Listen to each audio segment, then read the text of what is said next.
ni Stan Perfect. Ayan. Gagawa kami ng ano, yung pagkain ng ibon. Kasi sabi ko sa kanya, lumalamig na. Wala na akong makitang mga ibon.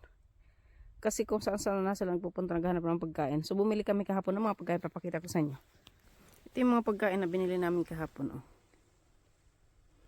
Ayan. Diba? Swerte ng mga ibon dito. May mga pagkain.